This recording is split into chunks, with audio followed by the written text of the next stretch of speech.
வணக்கம். வணக்கம். இன்னைக்கு அரசியலில் நடக்கிற சில முக்கியமான விஷயங்களை ட்ரெண்டுகளை பார்க்கலாம். முதல்ல பார்த்தீங்கன்னா ஓபிஎஸ் நயினா நாகேந்திரனுக்கு ஒரு 6 தடவை ஃபோன் போட்டேன் பிரதமரை சந்திக்கிறதுக்கு. ஃபோனை எடுக்கலை. 2வது மெசேஜ் போட்டேன், அதுக்கும் பதில் சொல்லலை. ஆனால் பார்த்தீங்கன்னா ஜி.கே. வாசன், ஏசி சண்முகம், எடப்பாடி பழனிசாமி இவங்கெல்லாம் சந்திக்கிறதுக்கான வாய்ப்புகளை நயினா நாகேந்திரன் ஏற்படுத்தி கொடுக்குறாரு. ஆனால் ஓபிஎஸ்க்கு ஏற்படுத்தி கொடுக்கல அப்படிங்கிற ஒரு ஆதங்கமாக அவர்கிட்ட இருந்துக்கிட்டே இருந்தது. அது இல்லாமல் பார்த்தீங்கன்னா பல தடவை அவர் முயற்சி பண்ணுமே பிரதமர் வர வரைக்குமே நயினா நாகேந்திரன் எடுக்கவே இல்லை. இதை அவர் குற்றம் சாட்டியிருந்தார். நயினா நாகேந்திரன் பொய் சொல்கிறாரு அப்படிங்கிற மாதிரி. நயினா நாகேந்திரன் ஃபோனை எடுக்கல அப்படிங்கிற ஒரு காரணத்தினால தான் அவர் பிரதமருக்கு கடிதம் எழுதினார். அந்த கடிதம் கூட சர்ச்சையாச்சு. ஏன்னா இவ்வளவு ஒரு முன்னாள் முதலமைச்சராக இருந்தவர் இவ்வளவு கீழே இறங்கி போய் ஒரு பிரதமரை சந்திக்கிறதுக்கு கடிதம் எழுதணுமா, அதுவும் இவ்வளவு இதை ஒரு பாக்கியமாக கருதுறேன் அப்படிங்கிற மாதிரி எழுதணுமா அப்படிங்கிற ஒரு கேள்வியெல்லாம் கேட்டிருந்தாங்க. இந்த விஷயம் கூட விவாதத்தில் சர்ச்சையான ஒரு பேச்சாக இருந்துக்கிட்டே இருந்தது. ஆனால் நயினா நாகேந்திரனுக்கு இந்த விஷயம் தெரியவே தெரியாது, சத்தியமாக தெரியாது அவருக்கு. ஏன்னா அப்படி தான் அவர் சொல்கிறார். இப்போ கூட அவர் அதை தான் சொல்லிட்டு இருக்காரு. இன்னைக்கு கூட அவர் என்ன சொல்கிறாரு அப்படின்னா, ஓபிஎஸ் என்கிட்ட கேட்ட விஷயங்கள் எனக்கு தெரியவே தெரியாது. ஆனால் நான் சட்டமன்றத்தில் இருக்கும்போதெல்லாம் பார்த்தீங்கன்னா நிறைய தடவை பேசியிருக்கிறாரு, நான் அப்போல்லாம் பதில் சொல்லியிருக்கிறேன். ஆனால் இந்த தடவை அவர் பேசினதே எனக்கு தெரியவே தெரியாது. அப்படி தெரிஞ்சிருந்தால் கண்டிப்பாக பிரதமரை சந்திக்கிறதுக்கு நான் ஏற்பாடு பண்ணியிருப்பேன் அப்படின்னு சொன்னார். ஆனால் ஏற்கனவே அவர் என்ன சொன்னார், பிரதமரை சந்திக்கிறதுக்கு நான் முயற்சி பண்ணேன், ஓபிஎஸ் சந்திக்கிறதுக்கான வாய்ப்புகளை ஏற்படுத்துறதுக்கு முயற்சி செஞ்சேன், என்னாலே முடியலை அப்படின்னு சொல்லியிருந்தார். இப்போ ஓபிஎஸ் கேட்கல, அதனால நானும் ஒன்றும் பண்ணலை அப்படிங்கிற மாதிரி சொல்லியிருந்தார். ஏன் ஓபிஎஸ் சந்திக்கிறதுக்கு பல தடவை அமித்ஷா வந்தபோதும் சந்திக்கிறதுக்கு முயற்சி பண்ணார், அதே போல் பிரதமர் வரும்போதும் சந்திக்கிறதுக்கு முயற்சி பண்ணுவார் அப்படிங்கிற ஒரு எண்ணத்துலையாவது ஒரு ஓபிஎஸ்க்கு ஃபோன் போட்டானே நீங்கள் பிரதமர் வர்றது சந்திக்கிறதுக்கு விரும்புகிறீங்களா அப்படிங்கிற ஒரு கேள்வியை கேட்கலாம். ஆனால் இவங்களுக்கு என்ன நக்கல் அப்படின்னா, ஓபிஎஸ்க்கு எந்த செல்வாக்கும் கிடையாது. ஓபிஎஸ் நம்மளை விட்டால் வேறு கதி கிடையாது, அவர் பாட்டுக்கு அப்படியே இருப்பார், நம்மளை தாண்டி அவர் ஒன்றுமே பண்ண முடியாது அப்படிங்கிற மாதிரி ஒரு விஷயம் இருக்குது. ஆனால் ஓபிஎஸ் ரொம்ப பொறுமையாக தான் இருந்தார். ஏன்னா வைத்திலிங்கம் வீட்டில் ஓபிஎஸ் ஆதரவாளர் வைத்திலிங்கம் வீட்டில் கிட்டத்தட்ட ஒரு 100 கோடி ரூபா மதிப்பிலான சொத்துக்களை அமலாக்கத்துறை முடக்கி வச்சிருக்கிறாங்க. இதுவே ஓபிஎஸ்க்கு பயங்கரமான டென்ஷன். வைத்திலிங்கம் வீட்டில் அமலாக்கத்துறை ரைடு நடத்தும் போதே ஓபிஎஸ் மத்திய அமைச்சரோட அவருக்கு தெரிஞ்ச முக்கியமான ஆட்களோட பேசியிருக்கிறார். இது மாதிரி பாஜக மேல் இடத்துக்கு சொல்லுங்கள், என்னங்க நாங்கள் உங்களோட விசுவாசியாக இருக்கிறோம் அப்படிங்கிற மாதிரி அவர் சொல்லியிருக்காரு. அதே சமயத்தில் வைத்திலிங்கமும் ஓபிஎஸ்கிட்ட பேசியிருக்காரு. என்னென்ன இப்படி நமக்கே ஆப்படிக்கிறாங்க, நம்ம அவ்வளோ தூரம் கூட்டணிக்குள்ளே இருக்கிறோம், அவங்களுக்கு ஆதரவான ஒரு மனநிலை இருக்கிறோம், அவங்களுக்கு சப்போர்ட் பண்ணிக்கிட்டு இருக்கிறோம், ஆனால் இந்த மாதிரி சமயத்தில் நமக்கே இவ்வளோ குடைச்சலை கொடுக்குறாங்களே அப்படிங்கிற மாதிரி அவரும் பேசினார். ஓபிஎஸ்க்கு என்ன செய்யறதுன்னே தெரியல. பொறுங்க பேசிக்கலாம்னா கண்டிப்பாக இந்த வார்த்தையை ஓபிஎஸ் ஆதரவாளர்கள் எதிர்பார்க்கவே மாட்டாங்க. ஒன்று, நம்ம கூட்டணியில் இருக்கோம், விசுவாசமாக இருக்கோம், இதை பாஜக நம்புதான் நம்பலையா அது தெரிஞ்சாகணும். அப்படி நம்பலை அப்படின்னா நம்ம அந்த கூட்டணியை விட்டு வெளியேறணும். 2வது, நமக்கான ஒரு மதிப்பை கொடுத்தே ஆகணும், நமக்குன்னு ஒரு மதிப்பு மரியாதை இதெல்லாம் இருக்குல்ல அப்படிங்கிற மாதிரி கேட்க ஆரம்பித்தாங்க. இது எவ்வளோ நாளைக்கு ஓபிஎஸ் கொஞ்சம் பொறுங்கன்னு சொல்லுவார். அதனால தான் கூட்டணியை விட்டு வெளியேறிட்டார்.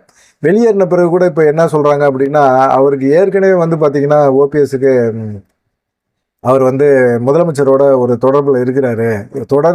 உடனே டக்குன்னு வாக்கிங் போகும்போது முதலமைச்சரை சந்திக்க முடியுமா, அவர் பேசி வச்சு தான் சந்திக்கிறாரு அப்படிங்கிற மாதிரி இப்போ குற்றச்சாட்டை சொல்கிறார். ஓபிஎஸ் எடுத்த முடிவு தென் மாவட்டங்களில் பாஜக அதிமுகவுக்கு மிகப்பெரிய ஒரு பின்னடைவை ஏற்படுத்தும் அப்படின்னு சொல்லி இப்போ நயினா நாகேந்திரன் நினைக்கிறார். நயினா நாகேந்திரனால ஒன்றுமே முடியல. இன்னைக்கு இருக்கிற சூழ்நிலையில் பெருசாக அவர் அதிமுக பாஜக கூட்டணியில் ஒரு கட்சிகளை கொண்டு சேர்க்கவே முடியல. குறிப்பாக அவங்க நினைக்கிறது என்னென்னா, மதிமுக வரும் அப்படின்னு சொல்கிறாங்க. மதிமுக வரட்டும், மதிமுக வச்சு நம்ம அதான் எடப்பாடி பழனிசாமியோட சொல்ல தமிழ்நாட்டிலே மிகப்பெரிய ஒரு கட்சி நம்மளோட இணைய போகுது அப்படின்னு சொன்னது அது மதிமுக தான். மதிமுகவில் வைகோ ஏற்கனவே பேசியிருக்கிறார் பாஜகவோட பேசி துரை வைகோவுக்கு ஒரு மத்திய மந்திரி பதவி தரணும் அப்படிங்கிற ஒரு எண்ணத்தில் அவரும் இயங்குறாரு. இந்த மாதிரி சூழ்நிலையில தான் வைகோவுக்கும் துரை வைகோ இவங்க எல்லாத்துக்குமே பார்த்தீங்கன்னா மல்லை சத்யாவுக்குமே ஒரு மிகப்பெரிய ஒரு பஞ்சாயத்து பிரச்சனை ஓடிக்கிட்டு இருக்குது. மல்லை சத்யாவோட உண்ணாவிரதம் இருந்தார். இந்த மாதிரி சமயத்தில் தான் வைகோ வெளியேறினா ஏறிட்டு போகிறாரு. இப்போ உடல்நிலை பாதிக்கப்பட்ட முதலமைச்சர் டிசார்ஜ் ஆகி வீட்டில் இருக்கும்போது தேமுதிக சார்பாக பிரேமலதா என்ன செய்கிறாங்க, உங்களை பார்க்க வரணும் அப்படின்னு சொல்லும்போது உடனே அப்பாயின்மெண்ட் கொடுத்துட்டார். அப்பாயின்மெண்ட் கொடுத்தோன்னா பிரேமலதா போய் சந்திக்கிறாங்க. சந்திக்கும் போது பார்த்தீங்கன்னா இது மறைமுகமாக இது ஒரு நலன் விசாரணை அப்படிங்கிறத தாண்டி மதிமுக வெளியேறினாலும் எங்களுக்கு கவலை இல்லை அப்படிங்கிற ஒரு இதை குறியீடாக முதலமைச்சர் பயன்படுத்திட்டார். ஏன்னு கேட்டிங்கன்னா, வைகோ என்ன சமூகமோ அதே சமூகம் தான் தேமுதிகவுமே பிரேமலதாவுமே. இப்போ இவர் நாயுடு சமுதாய ஓட்டுகளை வராது, நான் திமுக கூட்டணியை விட்டு வெளியேறினேன் அப்படின்னா அந்த சமுதாய வாக்குகள் வராது, திமுகவுக்கு போகாது அப்படின்னு வைகோ மிரட்டலாம். மிரட்டினாலும் இங்கே பிரேமலதாவும் அதே சமுதாயம் அப்படிங்கிறதுனால இவங்க என்ன செய்வாங்க, அந்த ஓட்டை அப்படியே கொண்டு வர்றதுக்கு முயற்சி பண்ணுவாங்க. நீங்கள் போகிற அந்த போங்க அப்படிங்கிற மாதிரி ஒரு சிம்பாலாக தான் சொன்னார். ஆனால் பிரேமலதா பொறுத்த வரைக்கும் முதலமைச்சரோட உடல் நலம் விசாரிக்கிறதுக்காக போனேன் அப்படின்னு சொன்னாலும் அவங்க திமுக கூட்டணிக்குள்ளே சேர்றதுக்கான ஒரு முயற்சி எடுப்பாங்க. அவங்க ஜனவரி மாதம் தான் அவங்க மாநாடு போட்டிருக்காங்க. அந்த மாநாட்டில் தான் அவங்க அறிவிப்பாங்க அப்படின்னு சொல்லியிருக்காங்க. ஆனால் திமுக கூட்டணியோட அவங்க டைப் வைப்பாங்க, கூட்டணி வைப்பாங்க அப்படின்னு சொல்கிறாங்க. இதை தாண்டி ஒருவேளை திமுகவோட கூட்டணி வைக்க முடியல அப்படின்னா அதிமுக பாஜக கூட்டணிகள் தங்களுடைய டிமாண்டை வந்து அதிகப்படுத்துவாங்க, தொகுதிகளை வந்து அதிகப்படுத்துவாங்க, பெட்டிகளை அதிகப்படுத்துவாங்க அப்படிங்கிற மாதிரி சொல்கிறாங்க. இது வந்து பிரேமலதா வந்து டபுள் கேம் விளாட்றாங்க அப்படிங்கிற மாதிரி ஒரு இதில் இருக்குது. திமுகவுக்கு வந்து இப்போ வந்து மிகப்பெரிய அளவில் எல்லாமே செட் ஆகி வந்துக்கிட்டே இருக்குது. சரி, எடப்பாடி பழனிசாமிக்கு வந்து எல்லாமே இப்போ வந்து அவர் கூட்டணியை வந்து இவரை சேர்க்காதான்னு சொல்லி பாஜகவுக்கு ஒரு நெருக்கடியை கொடுத்துட்டு இருக்காரு. இப்போ யாரையுமே சேர்க்க முடியல. சரி, உட்கட்சிக்குள்ளேயாவது ஏதாவது ஒரு ஒற்றுமையாக இருக்காருன்னா அதுவும் ஒற்றுமையே இல்லை. ஒரு சைடு செங்கோட்டையன் கூட சைடு, ஒரு சைடு பஞ்சாயத்து, ஒரு சைடு பார்த்தீங்கன்னா தங்கமணிகிட்ட பஞ்சாயத்து, ஒரு சைடு வேலுமணியோட பஞ்சாயத்து. இவர் தனியாக தான் சுற்றுப்பயணமே போகிறார். இப்போ என்னன்னு கேட்டிங்கன்னா, தங்கமணிலாம் எங்கேப்பா, அதிமுக கட்சியில் தானே இருக்கிறீங்க அப்படிங்கிற மாதிரி கேட்க ஆரம்பிச்சிட்டாங்க. அதிமுக கட்சியில் தானே அவர் இருக்கிறாரு, இல்லை கடைசி நேரத்தில் ஏதாவது வேறு கட்சியில் போய் மாறிட போகிறாரா அப்படிங்கிற மாதிரி ஒரு கேள்வியெல்லாம் எழ ஆரம்பிச்சிருக்கு. ஏன்னு கேட்டிங்கன்னா, எடப்பாடி பழனிசாமி ஆட்சி காலத்தில் பார்த்தீங்கன்னா தங்கமணிலாம் ரொம்ப செல்வாக்காக இருந்தார். அவர் தான் டெல்லியை வந்து லாபியே பண்ணிகிட்டு இருந்தார், அந்த அளவுக்கு இருந்தது. வேலுமணியும் ஒரு சைடு லாபி பண்ணிகிட்டு இருந்தார். தங்கமணியை வச்சு தான் வந்து எடப்பாடி பழனிசாமிக்கு என்ன மாதிரியான சிக்கல், இல்லை பாஜக என்ன சொல்லுதோ அதை வந்து எடப்பாடி பழனிசாமிகிட்ட சொல்லி அதை செய்ய வைக்கிறது. இப்படி வந்து ஒரு தனி ரூட் எடுத்து தங்கமணி ஒரு சைடு, வேலுமணி ஒரு சைடு இப்படின்னு இருந்தாங்க. ஆனால் தங்கமணி வந்து என்ன செய்கிறாரு, இப்போது எடப்பாடி பழனிசாமியை கட்டுப்பாட்டிலே இல்லை அப்படின்னு சொல்கிறாங்க. அவர் எடப்பாடி பழனிசாமி பேச்சை கேட்கல, எடப்பாடி பழனிசாமிக்கும் அவருக்குமே ஒரு மனஸ்தாபங்கள் இருக்குது அப்படிங்கிற மாதிரி சொல்கிறாங்க. அதே போல் தங்கமணி கொடுக்குற ஐடியாக்களை எடப்பாடி பழனிசாமியும் கேட்குறதில்ல, காது கொடுக்குறதில்ல அப்படிங்கிற மாதிரி இருக்குது. அதனால் வந்து எடப்பாடி பழனிசாமிகிட்ட தங்கமணி வந்து பேச்சுவார்த்தையை குறைச்சிட்டாரு அப்படின்னு ஒரு செய்தி வந்து இப்போ அதிமுக வட்டாரங்களில் பேசுகிறாங்க. சரி, இதுதான் இப்படி தான் பேசுகிறாங்க அப்படின்னாலும் வேலுமணி என்ன பண்ணுறாரு அப்படின்னா, வேலுமணி அப்பப்போ தலையை காட்டிட்டு அவர் எஸ்கேப் ஆயிடுறாரு. எடப்பாடி பழனிசாமி கூட எப்பயுமே இருக்கல அப்படிங்கிற மாதிரி தெரியும். இதனால என்ன நடக்க போகுது அப்படின்னு கேட்டிங்கன்னா, எடப்பாடி பழனிசாமிக்கு உட்கட்சிக்குள்ளே அதிக பிரச்சனை இருக்குது அப்படிங்கிறது அதிமுக தொண்டர்களுக்கு நல்லாவே தெரியுது. எடப்பாடி பழனிசாமியை யாரும் மதிக்கலை, எடப்பாடி பழனிசாமி யாரையும் மதிக்கலை அப்படிங்கிற ஒரு சூழ்நிலை வந்துருச்சு. இப்போ என்னன்னா, இப்போ தங்கமணி ஏன் எடப்பாடி பழனிசாமியை விட்டு விலகுறாரு அப்படின்னு பார்த்தீங்கன்னா, பாஜக பிடியில் வந்து இப்போ திமுகவோட அமைச்சர்கள் மட்டும் இல்லை, அதிமுகவோட முன்னாள் அமைச்சர்களோட இது இருக்குது, டாஸ்மார்க் ஊழல் அப்படின்னு சொல்லிட்டு இருந்தாங்க. அது திமுகவில் வந்து செந்தில் பாலாஜி, அப்புறமா துணை முதலமைச்சர் உதயநிதி ஸ்டாலின் இவங்க மேலெல்லாம் வந்து மிகப்பெரிய அளவில் ஒரு புகாரெல்லாம் கொடுத்து அது மிகப்பெரிய அளவில் நடவடிக்கை எடுப்பாங்க அப்படின்னு நினச்சிக்கிட்டு இருந்தாங்க. ஆனால் இது திமுக மட்டுமே இந்த ஊழலில் வந்து இந்த முறைகேடில் வந்து தொடர்பு இருக்குது அப்படின்னு பார்த்தீங்கன்னா இல்லை. அதிமுக ஆட்சி காலத்திலே குறிப்பாக தங்கமணி அந்த துறையில் இருக்கும்போது டாஸ்மார்க்கு, மின்வாரியம் இதில் எல்லாம் மிகப்பெரிய அளவில் ஊழல் நடந்திருக்கு. இவங்க தான் வந்து இந்த பாட்டிலுக்கு 10 ரூபா வாங்குற விஷயத்தை தங்கமணி குரூப்பு தான் ஆரம்பிச்சுக்கிட்டது.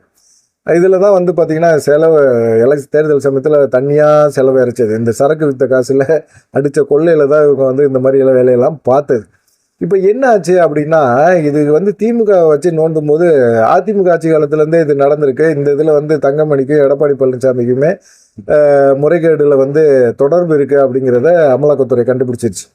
சரி, இப்படி கண்டுபிடிக்கும் போது எடப்பாடி பழனிசாமி அவர் தப்பிச்சுக்கிறதுக்கான வேலையில் இறங்கிட்டார். ஆனால் அதே சமயத்தில் தங்கமணியை மாற்றி விடுறதுக்கான முயற்சியிலும் இறங்கிட்டார். இப்போ வந்து என்னன்னு கேட்டிங்கன்னா, அதிமுக தலைமை அலுவலகத்தில் இருந்த ஃபைல்கள், நிறைய ஃபைல்கள் லஞ்ச ஒழிப்புத்துறைக்கு சமீபத்தில் பாஸ் ஆகிருக்கு.